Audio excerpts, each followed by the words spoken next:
본 채널의 이야기를 들어주셔서 감사합니다.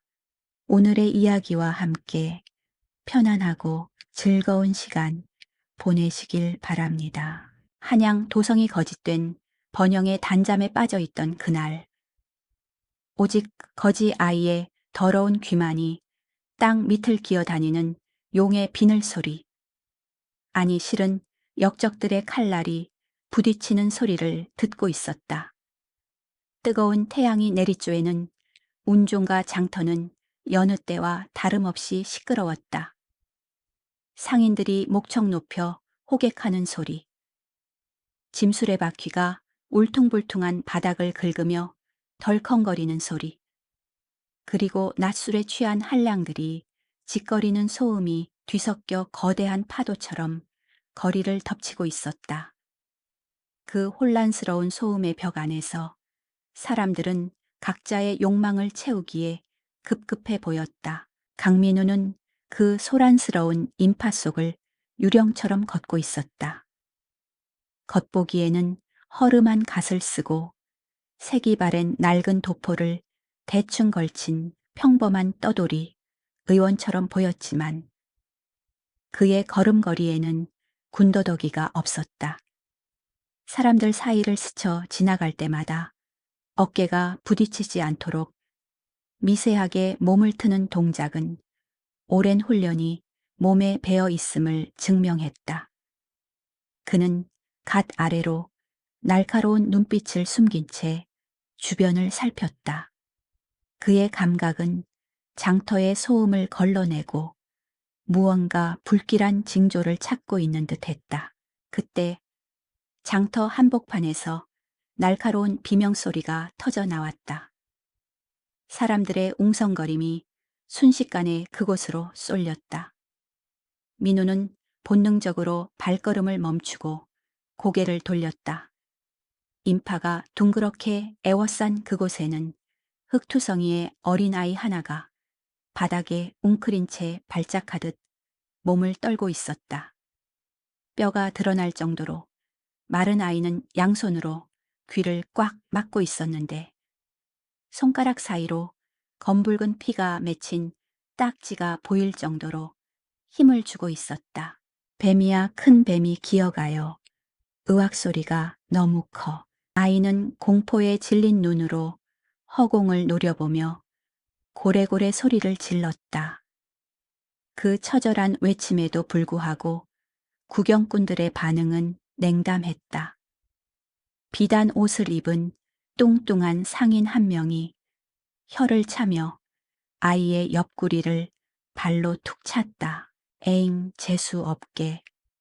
아침부터 미친놈이 가게 앞에서 난리야. 야 이놈아.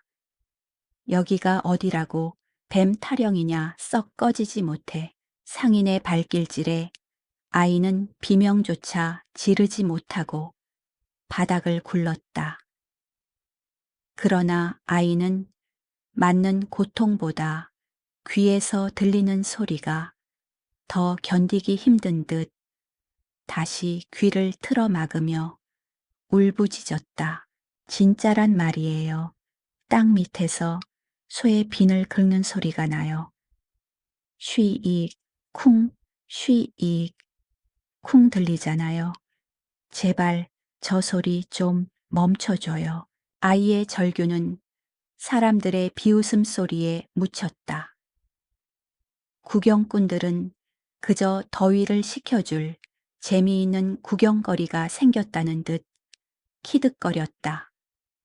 누군가는 아이에게 먹다 남은 과일 껍질을 던지기도 했다. 민우는 미간을 찌푸리며 그 광경을 지켜보았다.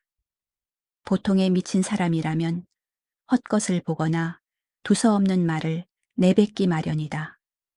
하지만 아이의 공포는 너무나 구체적이었다. 아이의 눈동자는 초점이 풀려 있는 것이 아니라 땅바닥의 특정한 지점을 따라가며 쉴 새 없이 움직이고 있었다. 마치 보이지 않는 거대한 존재가 발밑을 지나가는 것을 실제로 보고 있는 듯 했다. 상인이 다시 한번 발을 들어 아이의 머리를 짓밟으려 할 때였다. 민우의 신형이 순식간에 인파를 뚫고 들어갔다. 바람처럼 나타난 그는 상인의 발목이 아이의 머리에 닿기 직전에 단단한 손으로 상인의 어깨를 움켜쥐었다. 뼈가 으스러질 듯한 악력에 상인은 비명을 지르며 주저앉았다. 그만하시오. 어린아이가 아닙니까? 민우의 목소리는 낮고 차분했지만 거역할 수 없는 위압감이 서려 있었다. 주변을 애워싸던 구경꾼들은 민우의 서늘한 눈빛에 기세가 눌려 슬금슬금 뒷걸음질 쳤다. 상인은 불그락푸르락해진 얼굴로 욕설을 퍼부으려 했으나 민우가 살짝 힘을 주자 어깨에서 느껴지는 고통에 입을 다물 수밖에 없었다. 민우는 상인을 밀쳐내고 아이에게 다가갔다. 아이는 여전히 귀를 막은 채 벌벌 떨고 있었다. 민우는 한쪽 무릎을 꿇고 아이와 눈높이를 맞췄다. 가까이서 본 아이의 몰골은 처참했다. 헝클어진 머리카락 사이로 드러난 얼굴은 오물범벅이었지만 그 눈빛만은 짐승처럼 예민하게 살아있었다. 민우는 아이가 단순히 겁에 질린 것이 아니라 극도의 감각 과부하 상태에 빠져 있음을 직감했다. 얘야, 내 말이 들리느냐?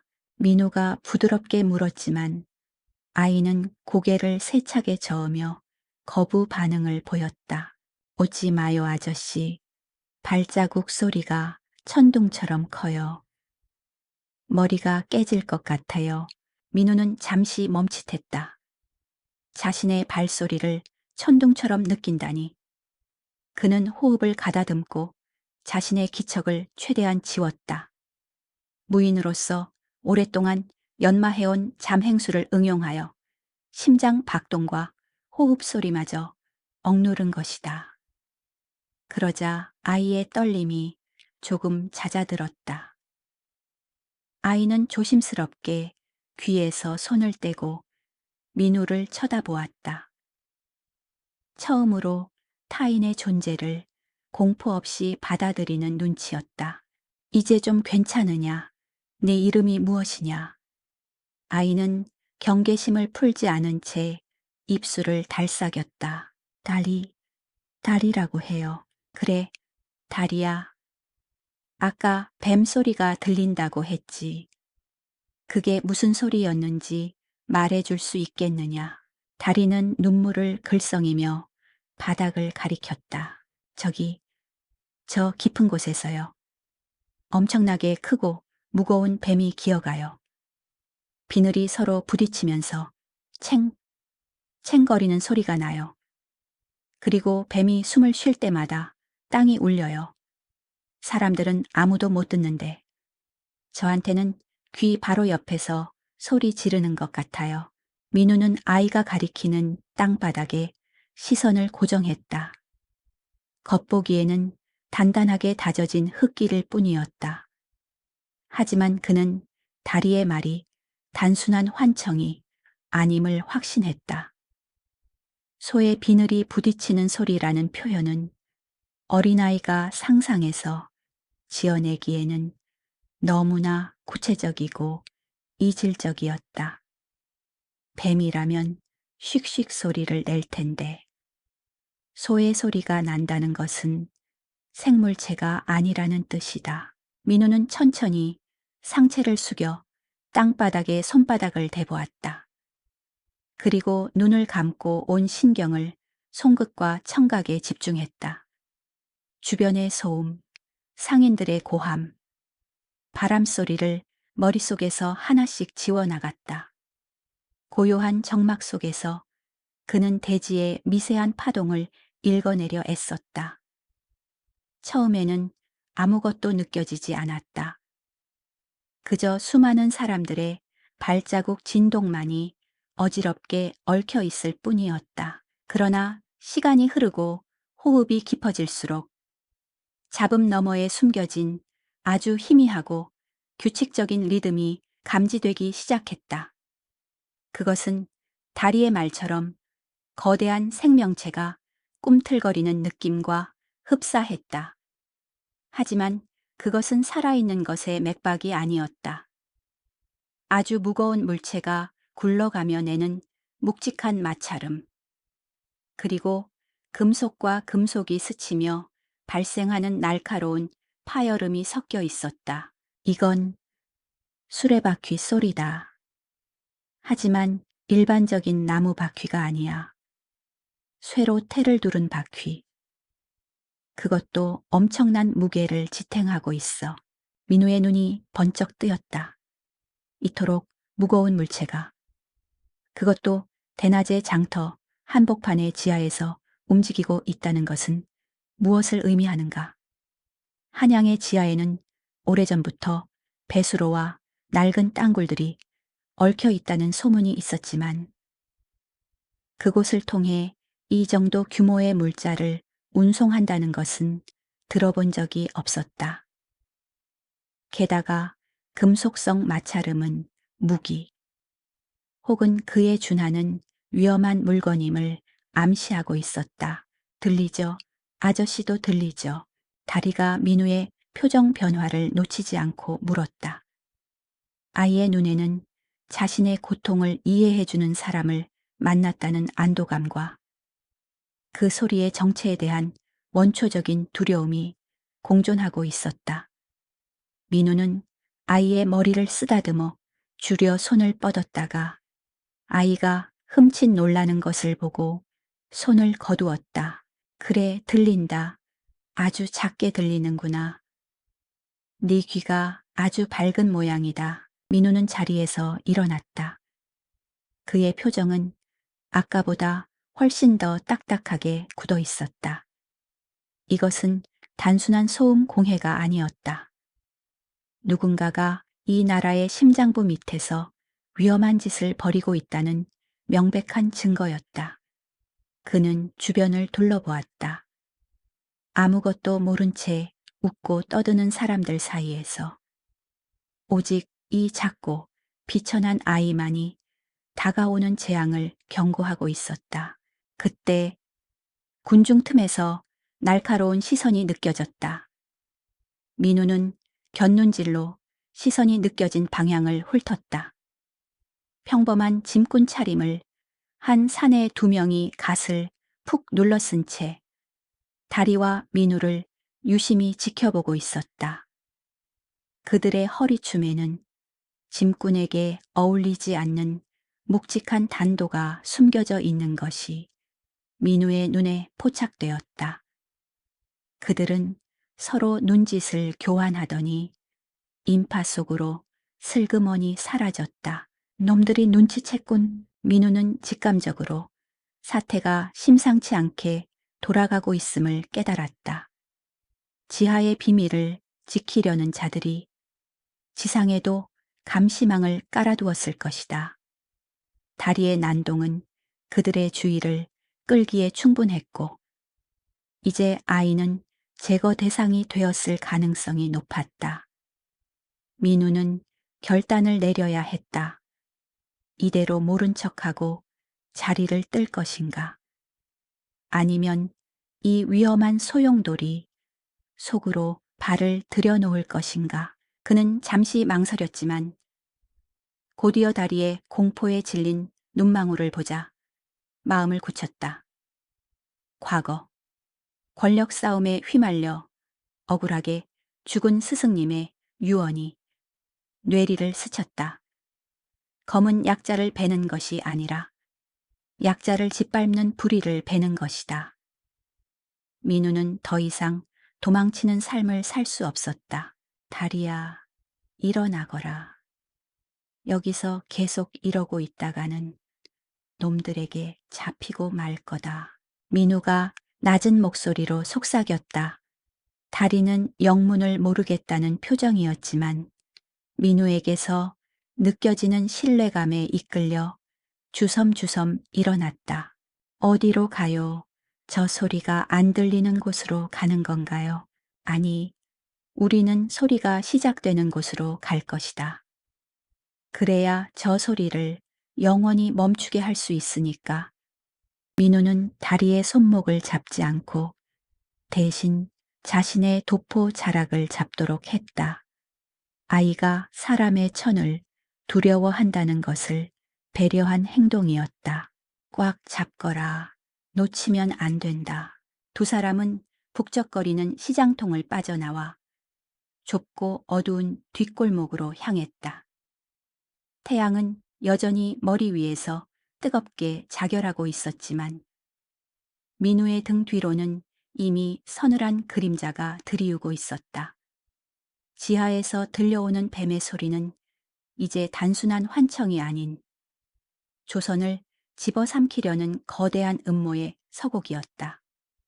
민우와 다리가 사라진 골목 입구에는 방금 전에 짐꾼들이 다시 나타나 싸늘한 눈빛으로 그들의 뒤를 쫓기 시작했다. 허름한 주막의 구석진 자리에 앉은 다리는 국밥 그릇에 코를 박고 허겁지겁 숟가락질을 해댔다. 며칠을 굶었는지 모를 아이는 뜨거운 국물이 목구멍을 태우는 것도 잊은 채 마치 누가 뺏어 먹기라도 할 것처럼 음식을 입안으로 밀어넣었다. 강민우는 그런 아이의 모습을 맞은편에서 묵묵히 지켜보았다. 그의 눈빛에는 연민과 함께 복잡한 심경이 서려 있었다. 이 작은 아이가 겪었을 배고픔과 공포가 고작 국밥 한 그릇으로 위로될 수 없음을 그는 잘 알고 있었다. 체언천히 먹거라, 체할라.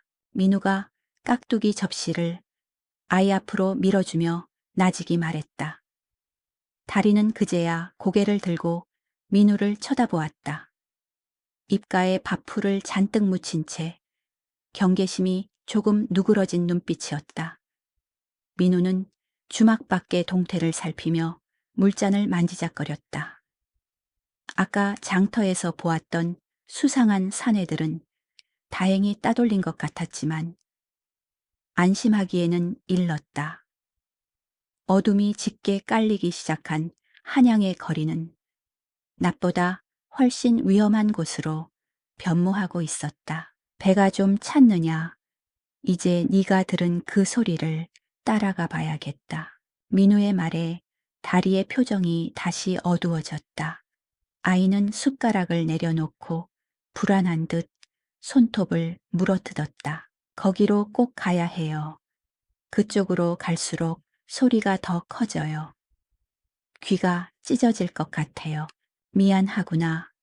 하지만 그 소리의 정체를 밝혀내지 않으면 더 많은 사람들이 다치게 될 거다.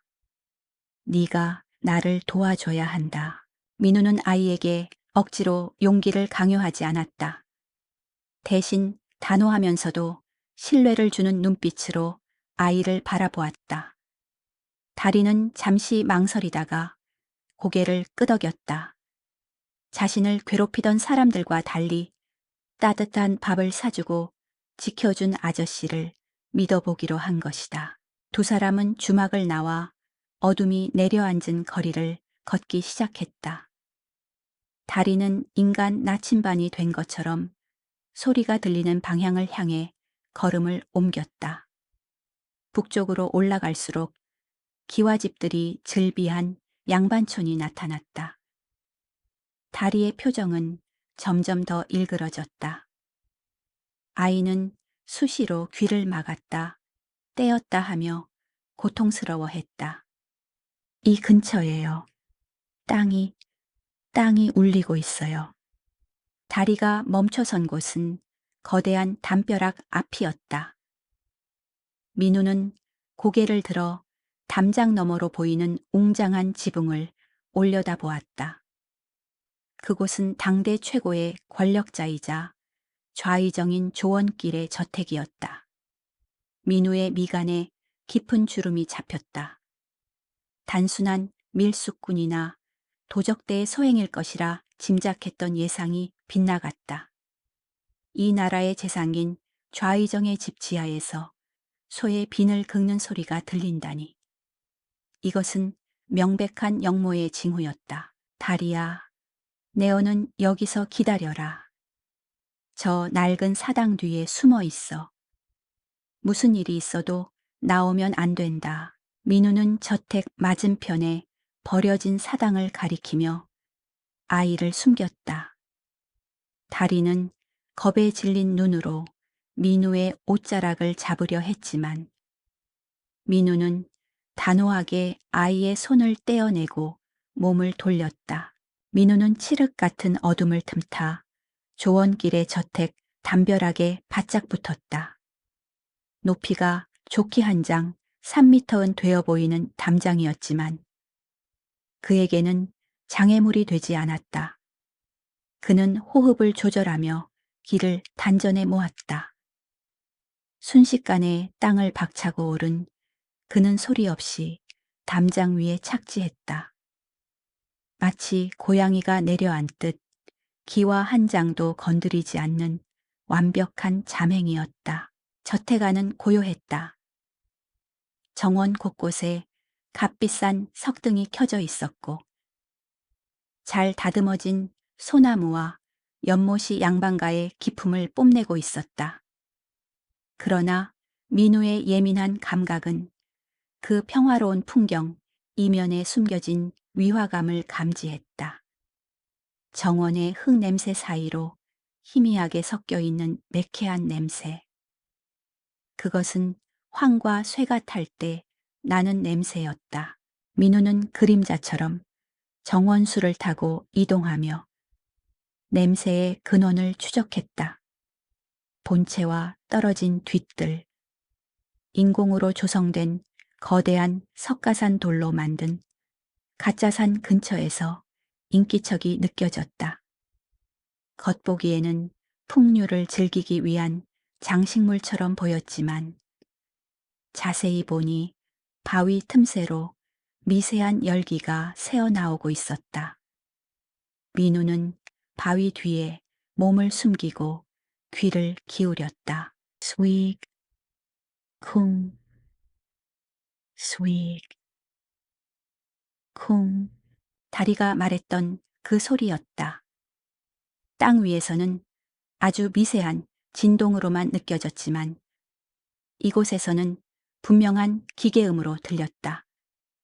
민우는 조심스럽게 석가산의 입구처럼 보이는 틈새로 다가갔다. 교묘하게 위장된 바위문이 살짝 열려 있었고 그 안쪽에서 붉은 불빛이 새어나오고 있었다. 그는 위험을 무릅쓰고 안쪽을 들여다보았다.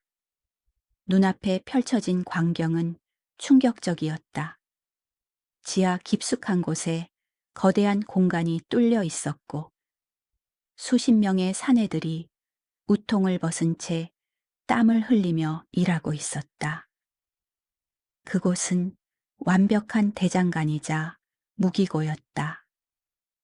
거대한 용광로가 시뻘건 불길을 토해내고 있었고 풀무질 소리에 맞춰 쇠를 두드리는 소리가 끊이지 않았다. 다리가 뱀이라고 표현했던 것은 천장에 매달린 거대한 도르래 장치였다.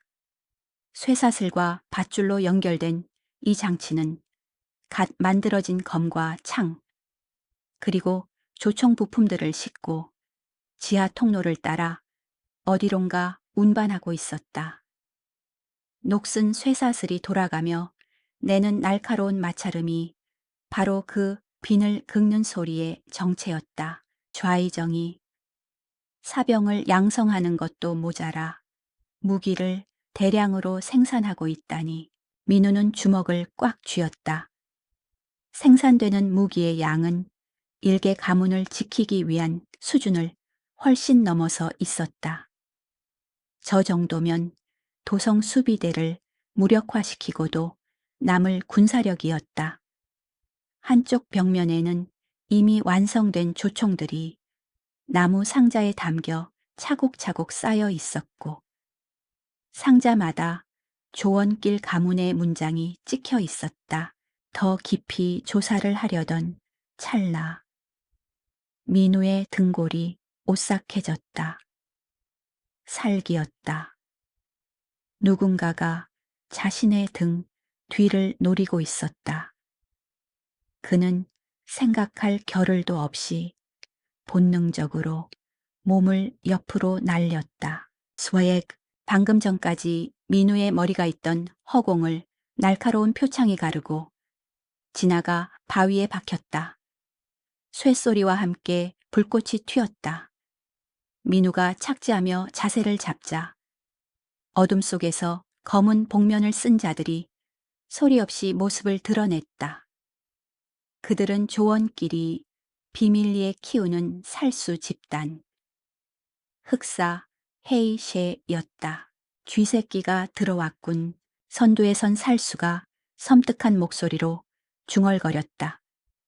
그의 손에는 독이 발린 비수가 들려 있었다. 놈들은 총 3명이었다. 좁은 공간에서의 싸움은 수적으로 불리한 민우에게 치명적이었다. 게다가 여기서 소란이 커지면 저택의 경비병들까지 몰려올 것이 뻔했다. 민우는 재빨리 주변 지형을 살폈다. 도망칠 길은 방금 들어온 입구뿐이었다. 하지만 살수들은 이미 퇴로를 막아서고 포위망을 좁혀오고 있었다. 정면 승부를 피할 수 없는 상황이었다. 민우는 소매 속에 숨겨두었던 짧은 단봉을 꺼내 들었다. 검을 쓰면 신분이 노출될 위험이 있었기에 그는 호신용 무기를 선택했다. 죽여라. 살수의 짧은 명령과 함께 3개의 그림자가 동시에 민우를 덮쳤다. 민우는 당황하지 않고 침착하게 첫 번째 살수의 칼날을 단봉으로 쳐냈다. 깡 하는 맑은 소리와 함께 살수의 손목이 꺾였다. 그 틈을 타 민우는 몸을 낮춰 2번째 살수의 하체를 공격했다. 묵직한 타격음이 울리며 살수가 중심을 잃고 비틀거렸다. 그러나 마지막 살수는 만만치 않았다. 동료들이 당하는 사이 빈틈을 노려 민우의 옆구리를 찌르고 들어왔다. 민우는 급히 몸을 비틀었지만 날카로운 비수 끝이 도포를 찢고 스쳐 지나갔다. 뜨끔한 통증이 느껴졌지만 상처를 살필 겨를은 없었다. 민우는 흩날리는 도포 자락을 이용해 시야를 가린 뒤 있는 힘껏 발을 뻗어 살수의 명치를 가격했다. 살수가 고통스러운 신음과 함께 뒤로 나뒹굴었다. 포위망이 뚫린 순간이었다. 민우는 지체하지 않고 입구를 향해 몸을 날렸다. 뒤에서 살수들이 다시 일어나 추격해오는 소리가 들렸지만 그는 뒤도 돌아보지 않고 담장을 향해 질주했다. 정원을 가로지르는 동안 호각 소리가 울려 퍼졌다. 저택 전체에 비상이 걸린 것이다. 횃불을 든 경비병들이 여기저기서 튀어나왔다. 민우는 빗발치는 화살을 피하며 가까스로 담장 위에 올라섰다. 아래를 내려다볼 새도 없이 그는 어둠 속으로 몸을 던져 저택을 빠져나왔다. 숨이 턱 끝까지 차올랐지만 멈출 수 없었다. 다리가 기다리고 있는 사당으로 가야 했다. 옆구리의 상처에서 피가 배어나와 옷을 적시고 있었지만 고통보다 아이의 안전이 더 걱정되었다. 만약 놈들이 밖으로 추격대를 보냈다면 아이가 위험했다. 다행히 사당 뒤편의 어둠 속에는 다리가 웅크리고 앉아 있었다. 아이는 멀리서 들려오는 소란스러운 소리에 겁에 질려 귀를 막고 있었지만 무사해 보였다. 민우가 나타나자 다리는 안도감에 울음을 터뜨릴 뻔했다. 아저씨 피. 삐가 나요. 다리가 민우의 찢어진 옷 사이로 흐르는 피를 보고 소리쳤다. 민우는 검지를 입술에 대며 아이를 진정시켰다. 괜찮다. 스친 상처일 뿐이야. 어서 이곳을 벗어나야 한다. 민우는 다리를 부축하여 일으켰다. 그의 눈빛은 어느 때보다 차갑게 가라앉아 있었다. 오늘 밤 그는 단순히 영모의 현장을 목격한 것이 아니었다. 조선이라는 거대한 나라가 썩어가는 악취를 정면으로 마주한 것이다. 이제 되돌릴 수 없었다. 그는 어둠 속으로 사라지며 다짐했다. 이 뱀들의 소굴을 반드시 무너뜨리겠노라고. 상처를 조여맨 붕대 위로 비릿한 피 냄새와 약초 냄새가 섞여 피어올랐다. 민우는 도성 외곽에 버려진 암제 몸을 숨긴 채 거칠게 숨을 몰아쉬었다.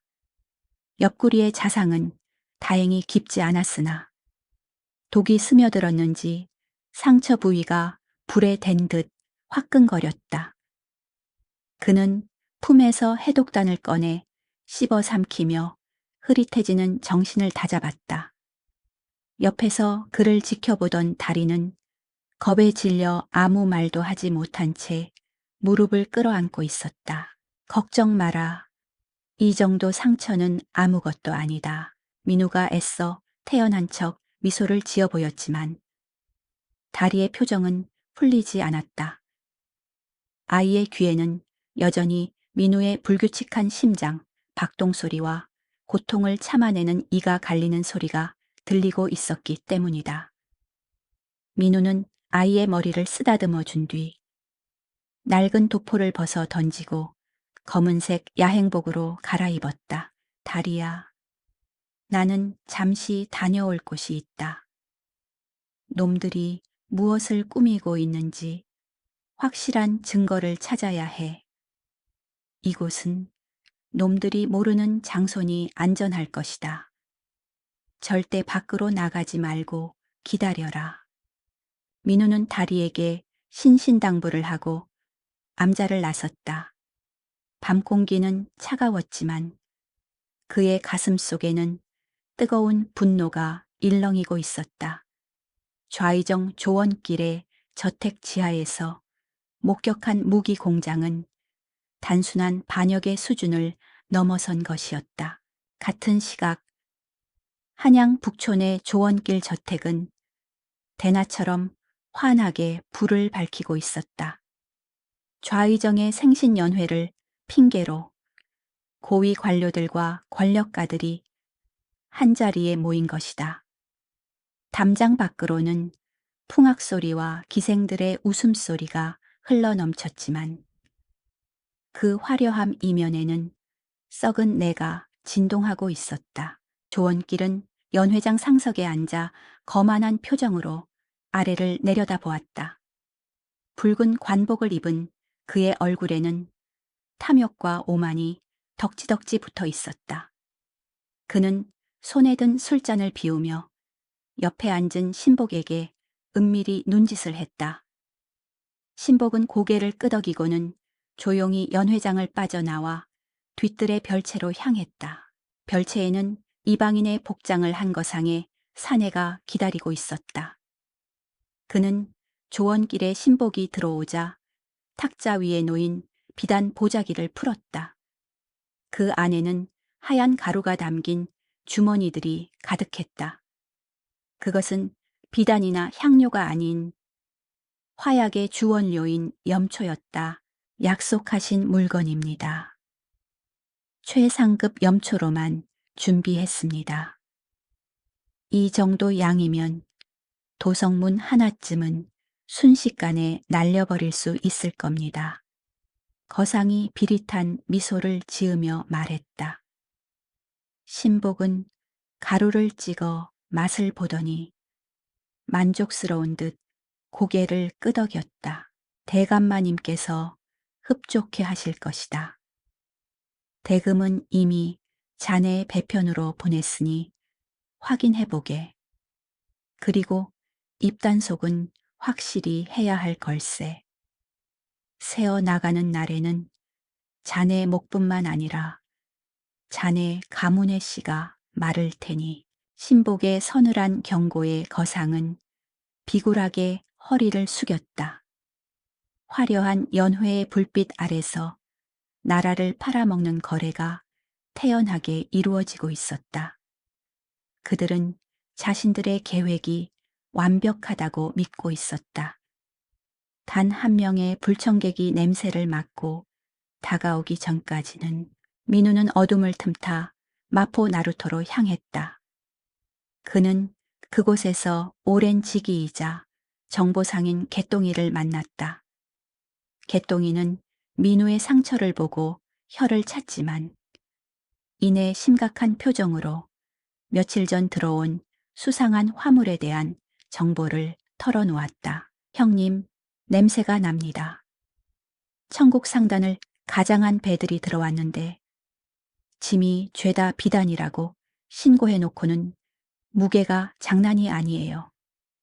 게다가 짐을 내릴 때마다 웬 시커먼 놈들이 달라붙어서 관군들도 얼씬 못하게 막더군요. 염초다. 놈들이 화약을 만들고 있어. 민우의 말에 개똥이의 눈이 휘둥그레졌다. 화약을 사적으로 제조하는 것은 멸문지화를 당할 중죄였다. 민우는 퍼즐 조각이 맞춰지는 것을 느꼈다. 지하의 대장간, 대량의 무기, 그리고 밀수입된 염초.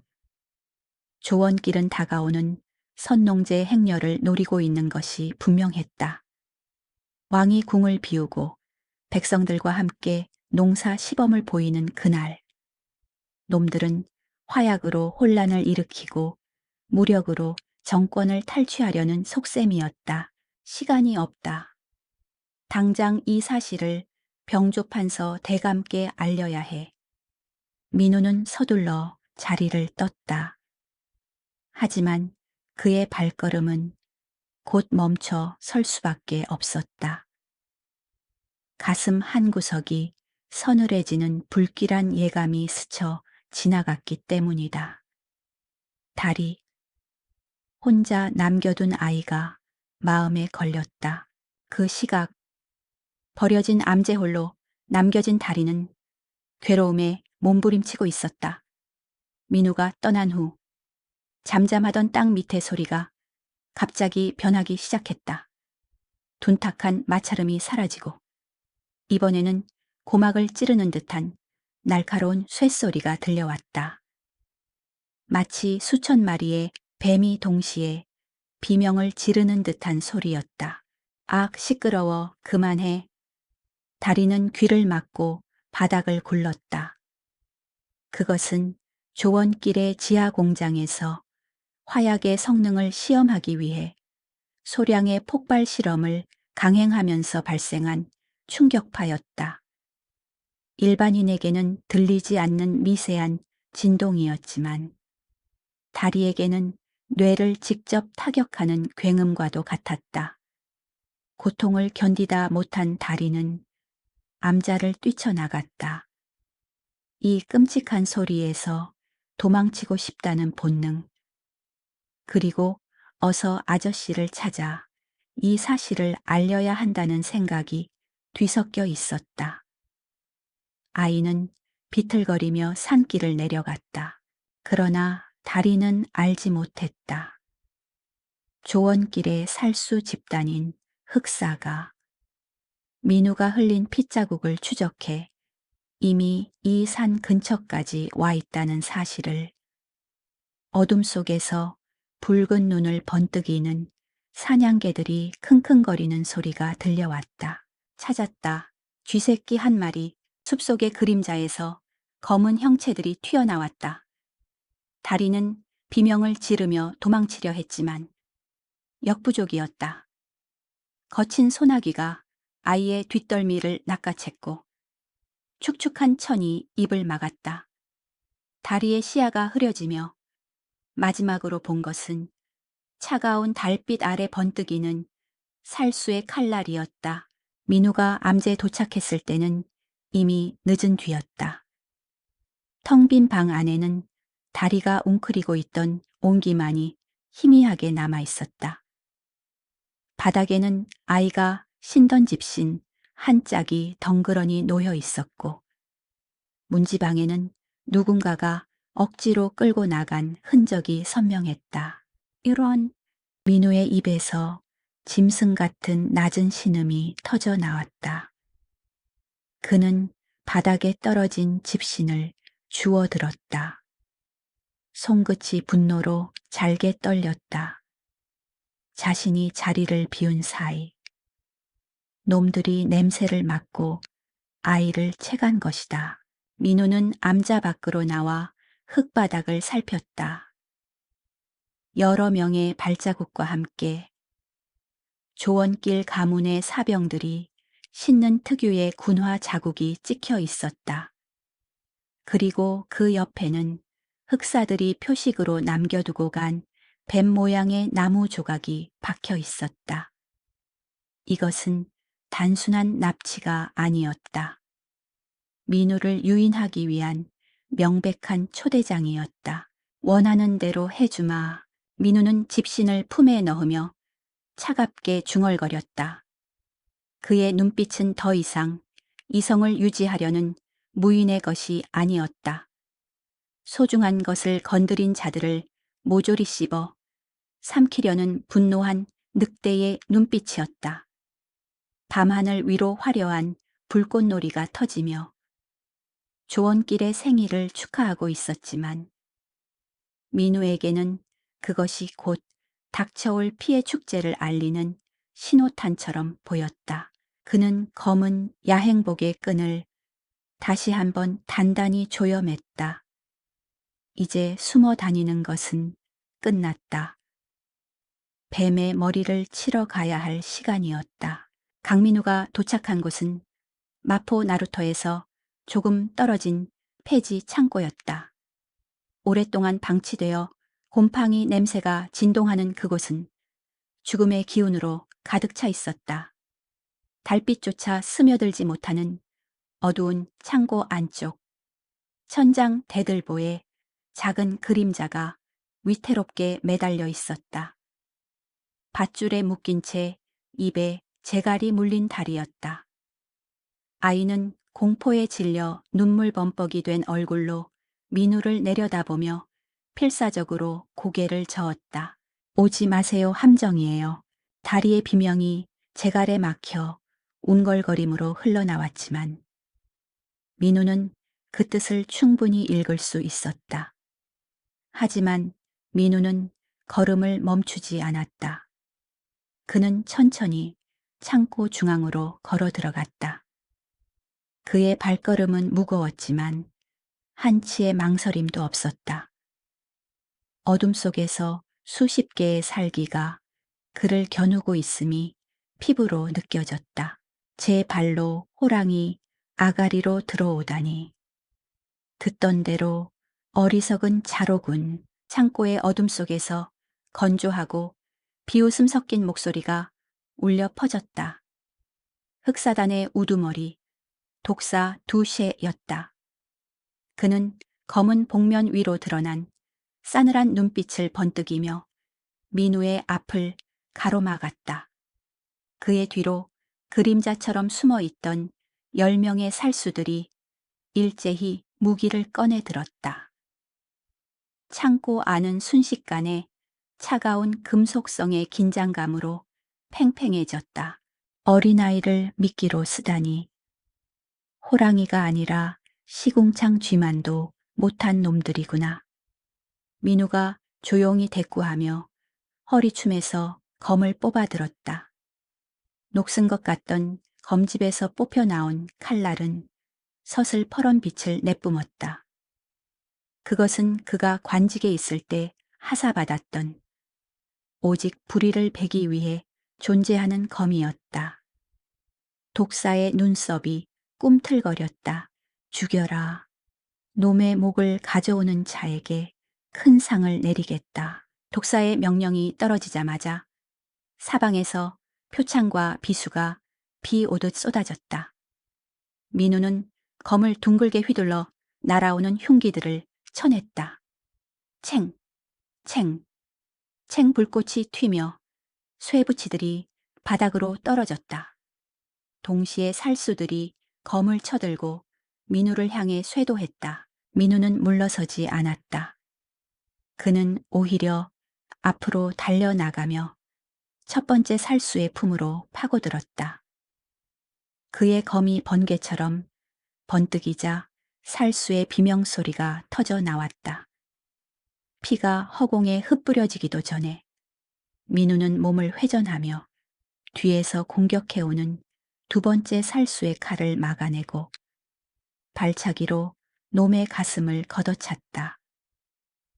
뼈가 부러지는 둔탁한 소리가 창고 안에 울려 퍼졌다. 그러나 흑사단은 만만한 상대가 아니었다.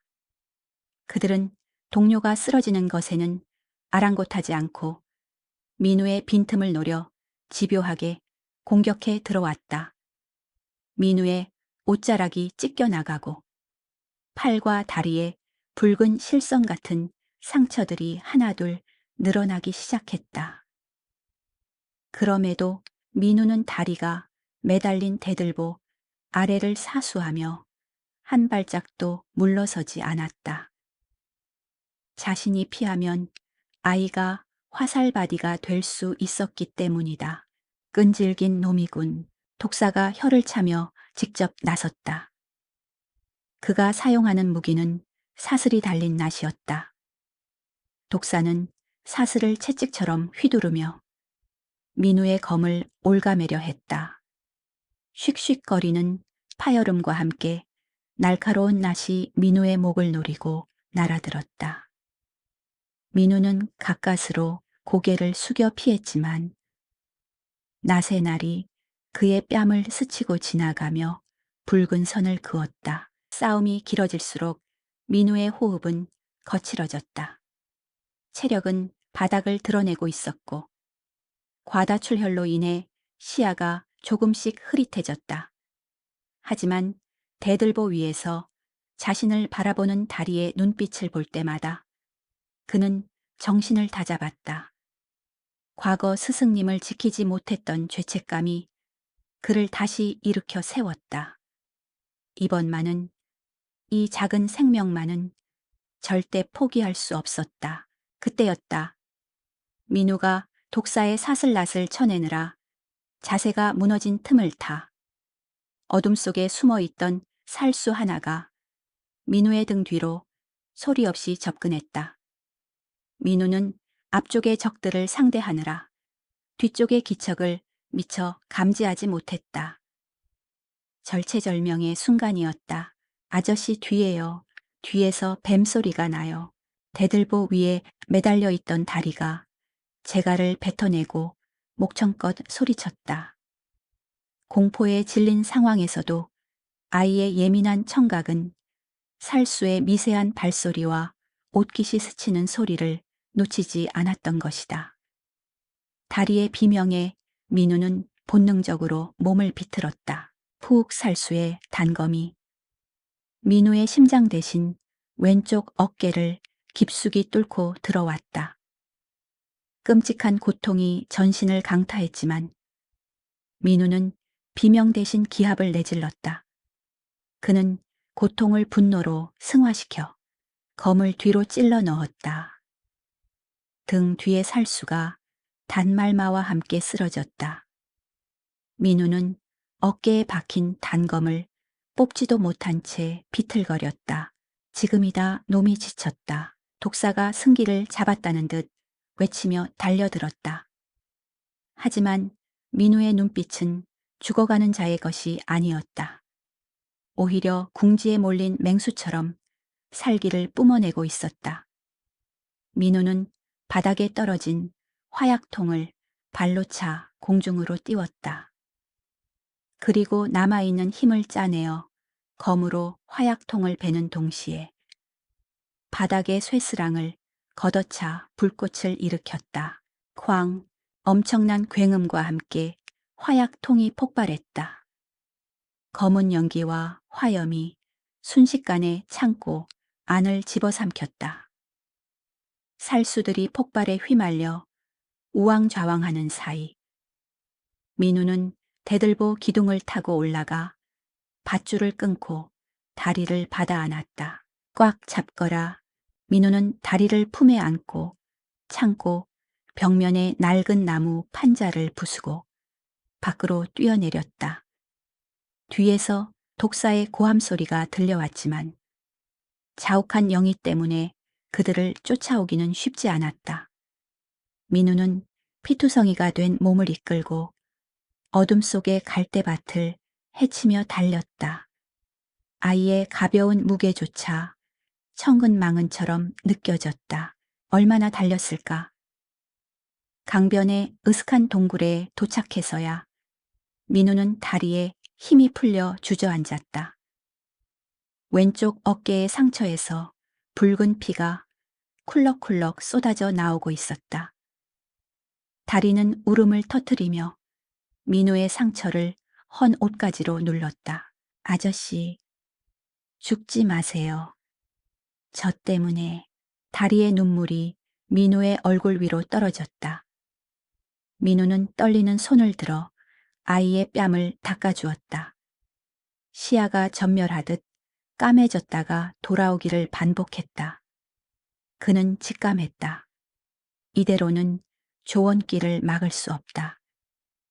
아니, 당장 오늘 밤을 넘기기도 힘들지 모른다. 혼자만의 힘으로는 거대한 악을 상대할 수 없었다. 울지 마라. 아직 끝나지 않았다. 민우는 가쁜 숨을 몰아쉬며 품속에서 낡은 서신 하나를 꺼냈다. 피로 얼룩진 그 서신에는 오래전 그와 생사고락을 함께했던 옛 전우들의 이름이 적혀 있었다. 조정에서 버림받고 뿔뿔이 흩어진 늙고 병들었지만 누구보다 뜨거운 심장을 가진 녹슨 칼들.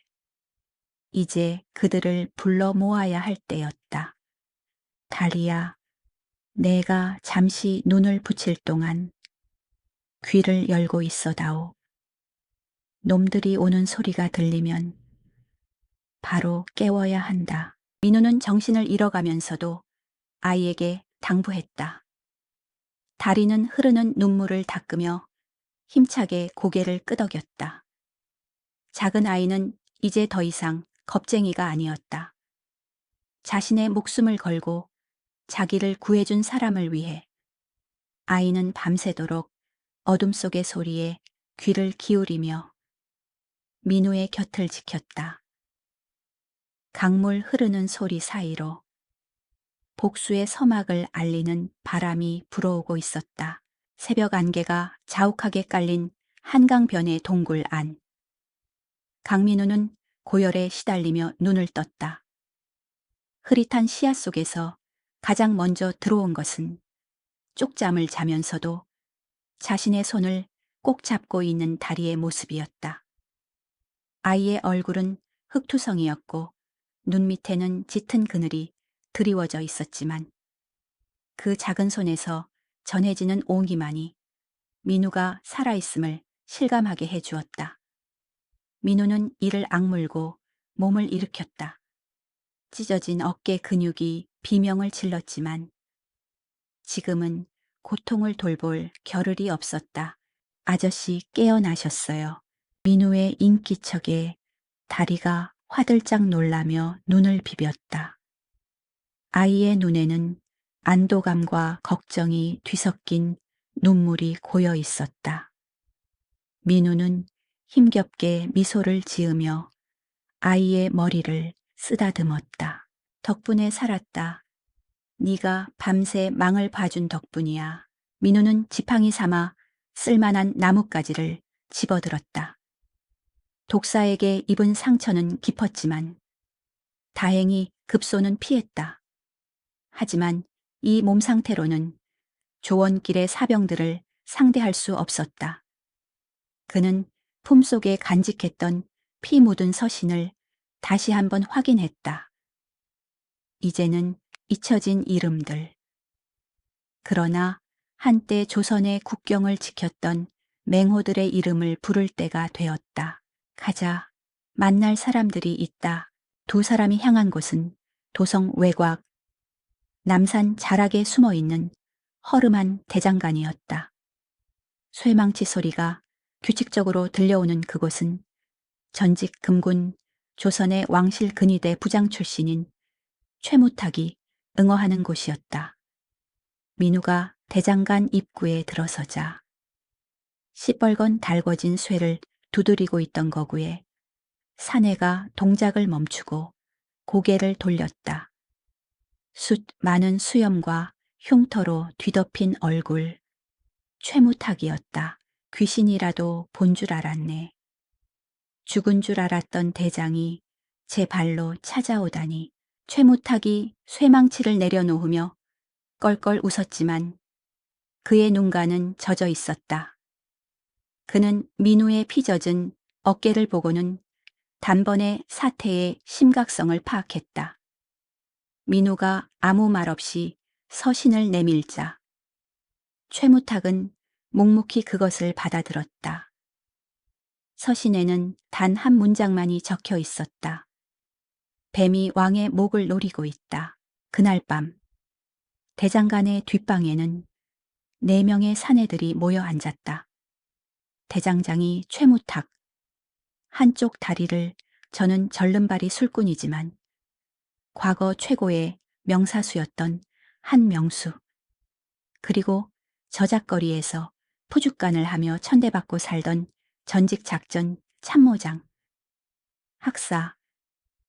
세월의 풍패 찌들어 겉모습은 볼품없어졌지만 그들의 눈빛만은 여전히 날카롭게 살아있었다. 그들은 모두 조원길의 모함으로 억울하게 관직을 박탈당하고 쫓겨난 이들이었다. 좌의정 그 늙은 여우가 기어이 이를 버리는군. 장 학사가 지도를 펼치며 낮게 읊조렸다. 지도 위에는 내일 열릴 선농제 왕이 풍년을 기원하며 제사를 지내고 친히 밭을 가는 행사의 동선이 붉게 표시되어 있었다. 놈들의 목표는 선농단 재단이다. 왕께서 친경친히 밭을 가는 의식을 하시는 순간 미리 매설해 둔 화약을 터뜨릴 셈이야.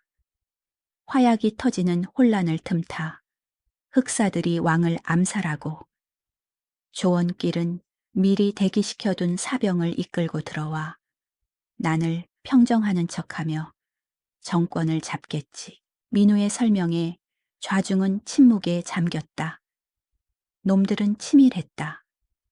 수백 명의 사병과 막강한 화력을 가진 적을 상대로 고작 4명의 늙은 퇴역 군인과 어린아이 하나가 맞서야 하는 상황이었다.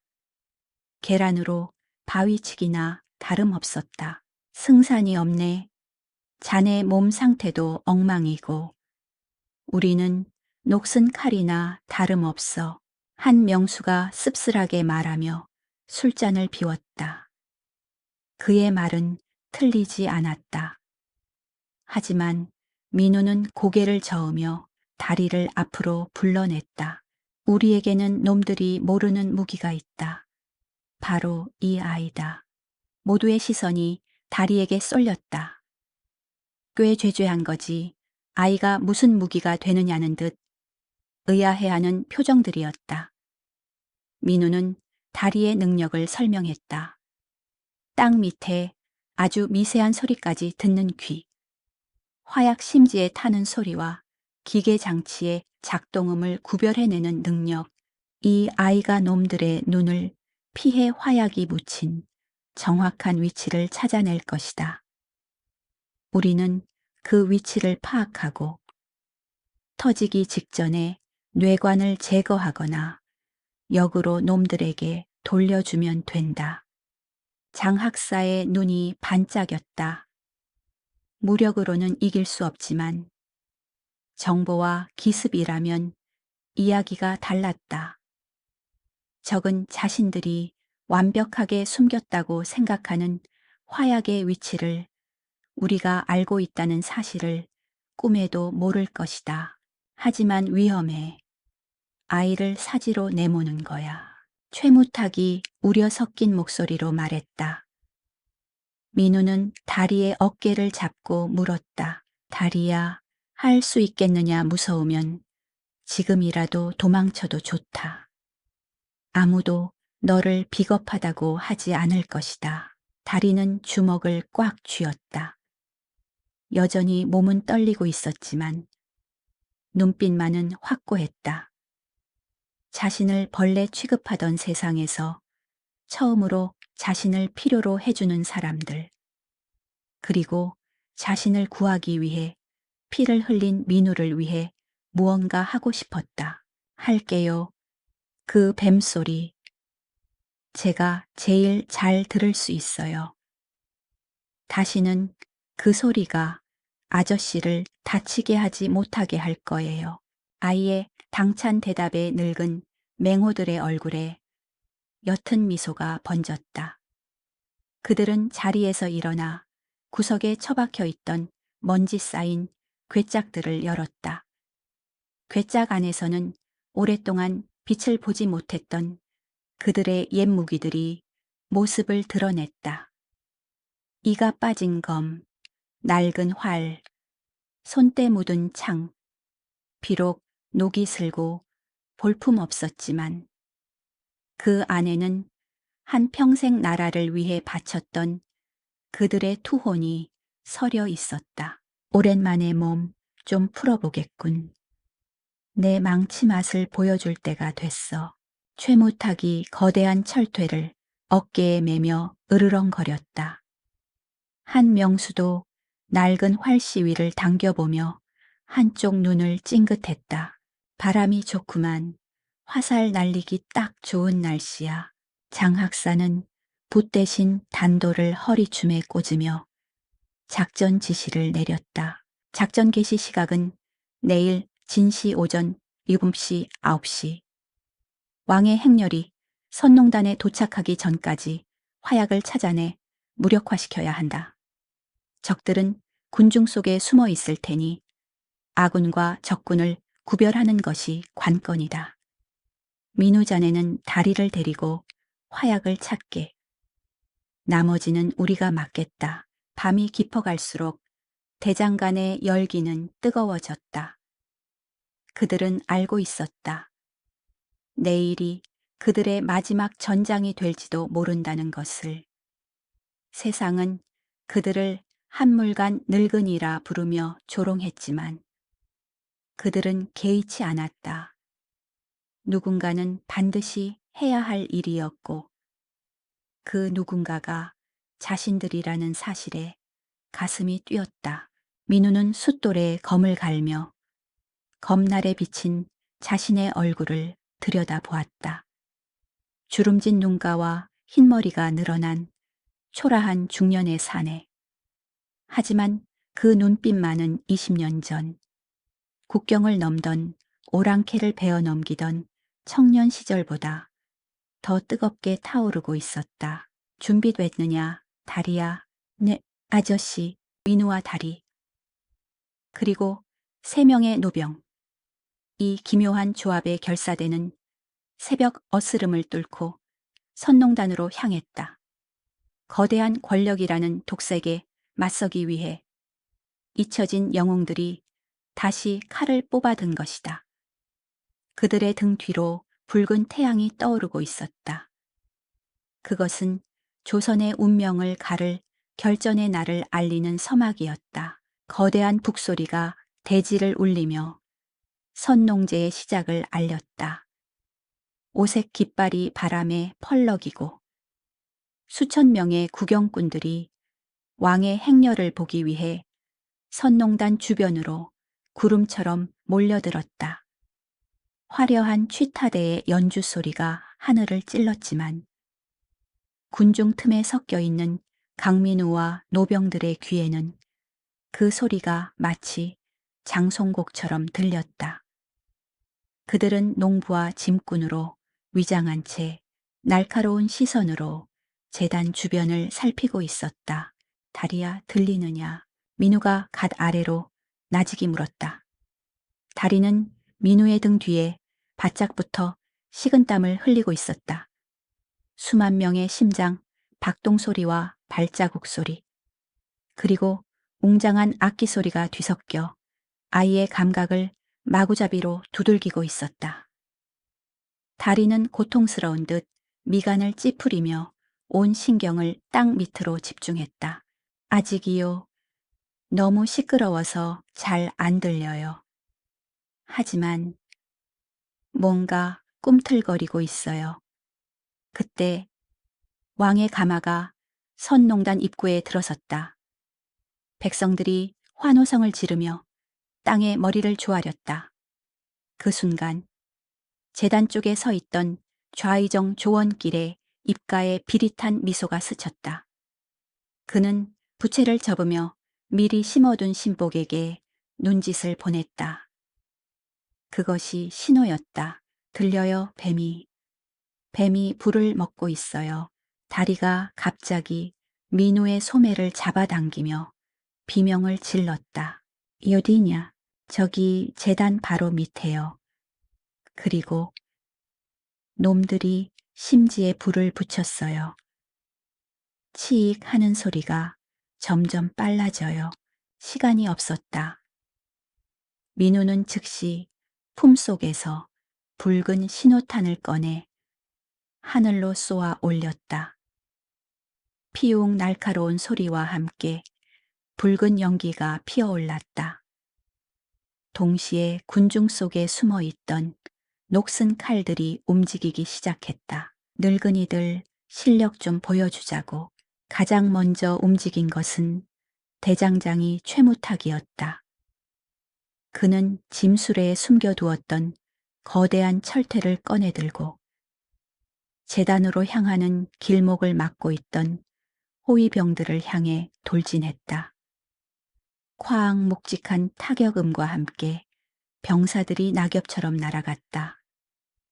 갑작스러운 소란에 장내는 순식간에 아수라장으로 변했다. 역적이다. 역적이 나타났다. 조원길이 기다렸다는 듯 소리쳤다. 그의 명령에 따라 도성 수비대와 위장하고 있던 흑사들이 일제히 무기를 뽑아 들고 난입했다. 그러나 그들의 움직임을 먼저 읽은 자가 있었다. 지붕 위에 숨어 있던 애꾸는 명사수, 한 명수의 활시위가 팽팽하게 당겨졌다. 슉슉슉. 보이지 않는 곳에서 날아온 화살들이 흑사들의 급소를 정확하게 꿰뚫었다. 한 명수는 위치를 계속 바꾸며 적들의 지휘관급 인물들을 하나씩 저격해 나갔다. 그 사이 장학사는 혼란에 빠진 군중들을 유도하여 민우가 재단으로 갈 수 있는 길을 열었다. 비켜라 길을 막는 자는 벤다. 민우는 검을 뽑아 들고 적진 한가운데로 뛰어들었다. 그의 검술은 더 이상 숨길 필요가 없었다. 전직 금군 부장의 화려하고도 묵직한 검무가 펼쳐지자 앞을 가로막던 자들이 피를 뿌리며 쓰러졌다. 다리는 민우의 뒤를 따르며 소리의 근원지를 계속해서 외쳤다. 오른쪽 오른쪽 돌계단 밑에요. 소리가 거기서 나요.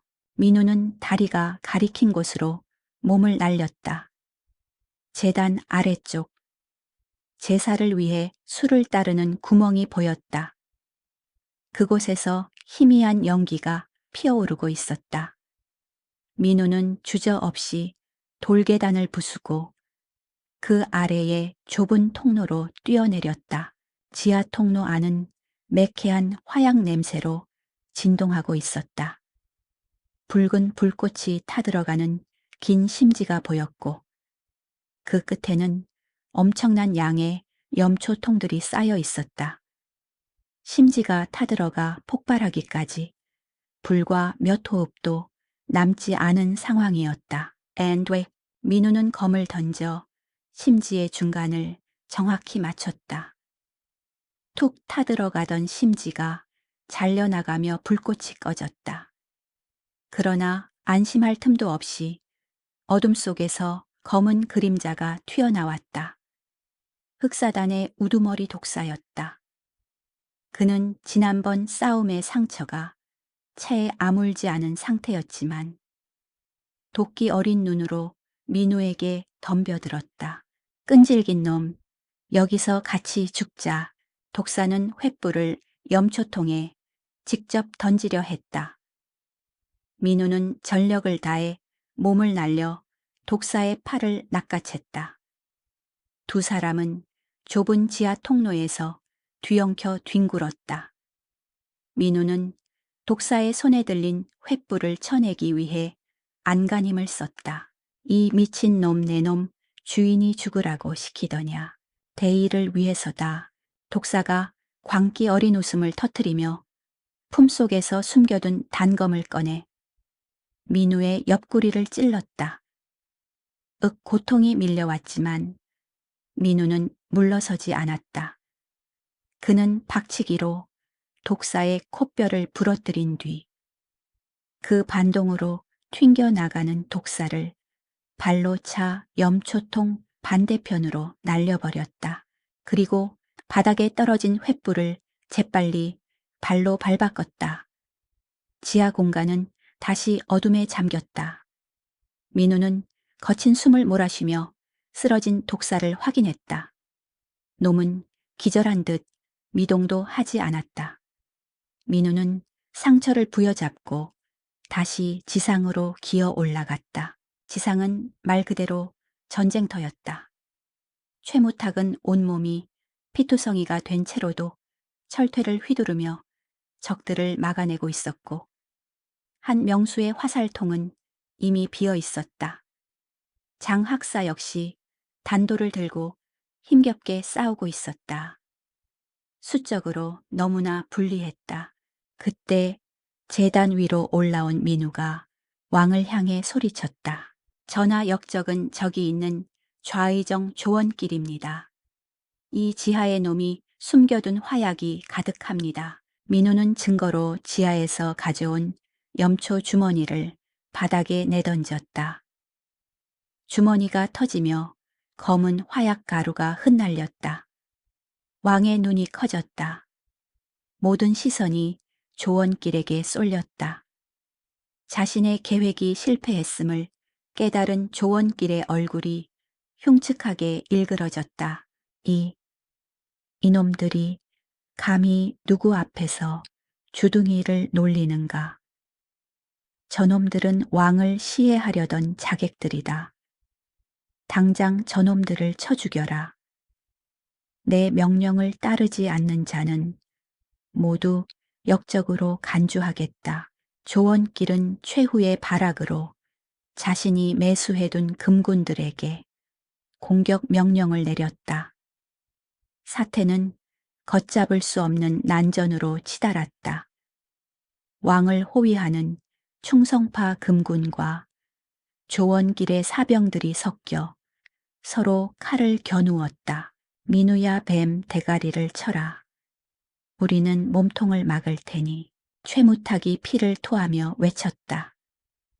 그는 몰려드는 적들을 온몸으로 받아내며 민우가 조원길에게 갈 수 있는 길을 터주고 있었다.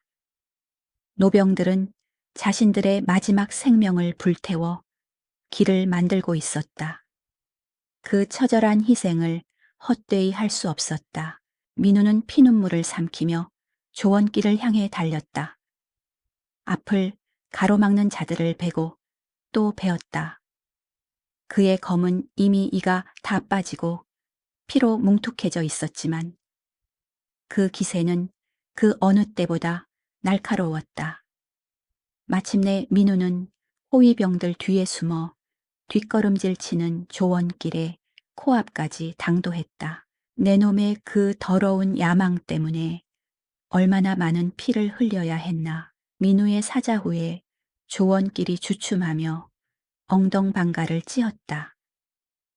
그는 공포에 질려 바닥을 기며 외쳤다.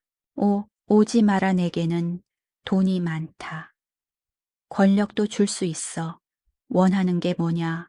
제발 살려다오. 추악했다.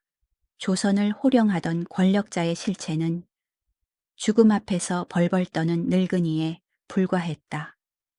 민우는 천천히 검을 들어 올렸다. 내가 원하는 것은 단 하나다. 아이들이 뱀소리를 듣지 않고 잠들 수 있는 세상이다. 민우의 검이 번개처럼 내리꽂혔다. 민우의 검끝은 조원길의 목젖 바로 앞에서 멈췄다.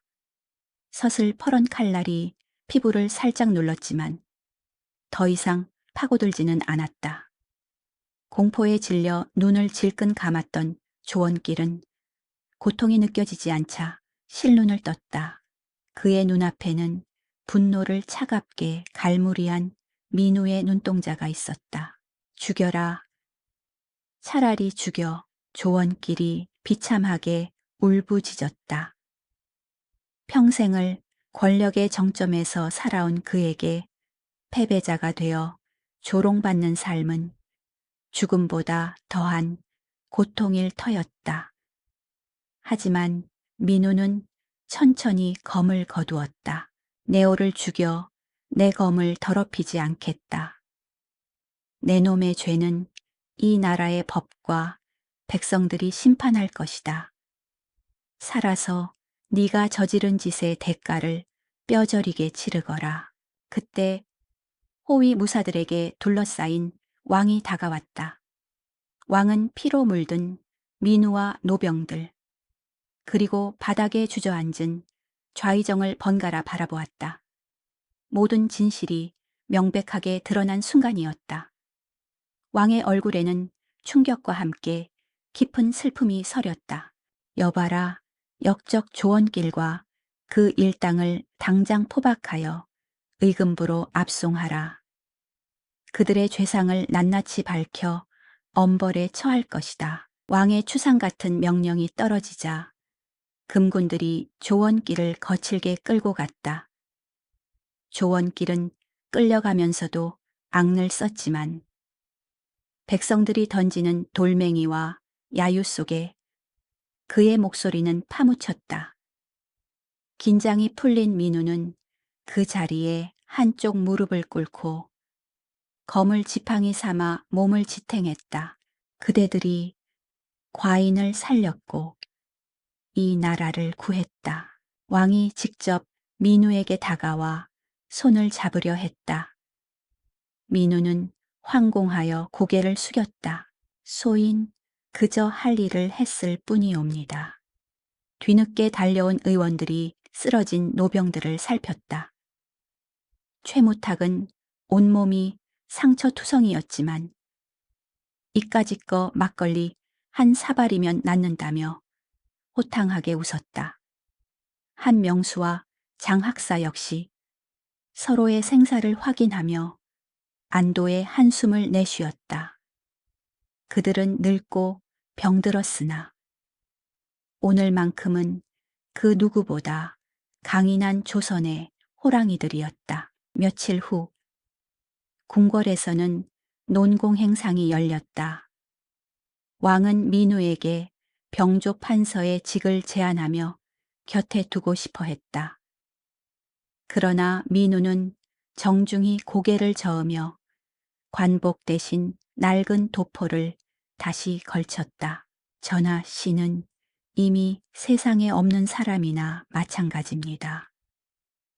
녹슨 칼은 칼집에 있을 때가 가장 평온한 법입니다. 다만 한 가지 청이 있사옵니다. 말해보라. 무엇이든 들어주겠다. 민우는 옆에 서 있는 다리를 바라보았다. 깨끗한 옷을 입고 씻겨 놓으니 제법 영민해 보이는 소년이었다. 이 아이는 남들이 듣지 못하는 것을 듣는 귀를 가졌습니다.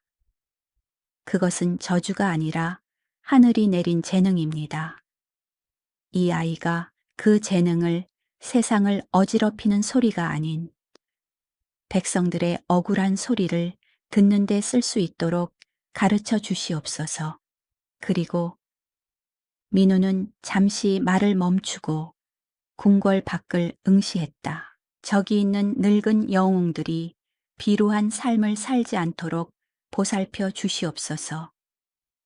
그들은 젊은 날 이 나라를 위해 피를 흘렸으나 세상은 그들을 너무 쉽게 잊었습니다.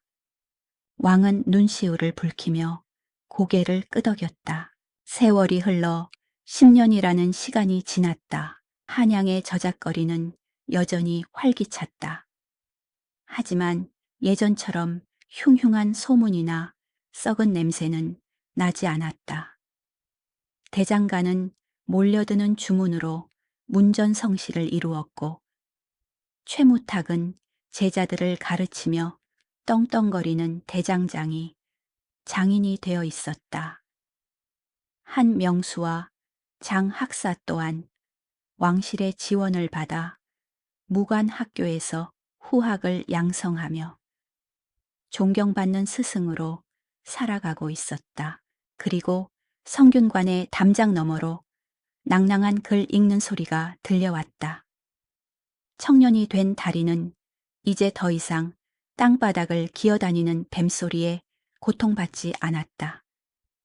그는 사헌부의 감찰 관리가 되어 탐관오리들의 은밀한 속삭임을 잡아내는 귀신귀로 명성을 떨치고 있었다.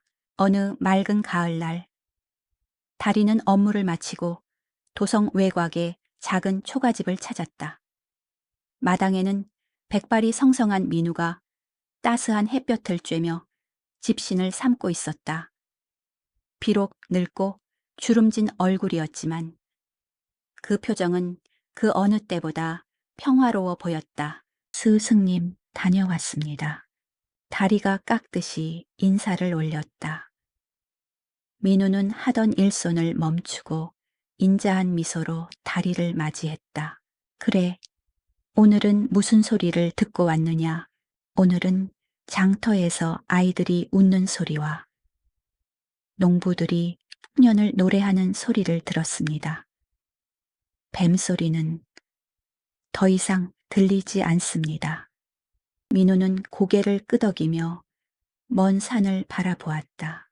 다행이구나. 세상이 평온하다는 증거지. 민우는 알고 있었다. 뱀은 언제든 다시 돌아올 수 있다는 것을. 권력에 대한 욕망과 불의가 싹트는 곳이라면 어디든 그 징그러운 비늘 소리가 다시 들려올 것이다. 하지만 걱정하지 않았다.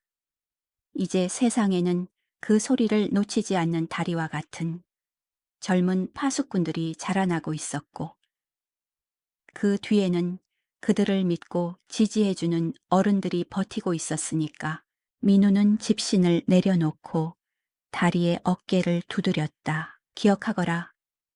진정한 힘은 주먹이나 칼에서 나오는 것이 아니다. 가장 낮은 곳에서 들려오는 작고 미약한 소리에 귀를 기울일 줄 아는 것. 그리고 그 소리를 외면하지 않고 행동으로 옮기는 용기. 그것이 진짜 어른이 해야 할 몫이다. 다리는 민우의 가르침을 가슴 깊이 새기며 스승의 거친 손을 맞잡았다. 두 사람의 머리 위로 맑고 푸른 가을 하늘이 끝없이 펼쳐져 있었다. 지난날의 악몽 같던 뱀소리는 사라지고 이제 그곳에는 사람 사는 따뜻한 소리만이 가득 채워지고 있었다. 그것은 늙은 검이 지켜낸 그리고 젊은 귀가 이어갈 찬란한 유산이었다.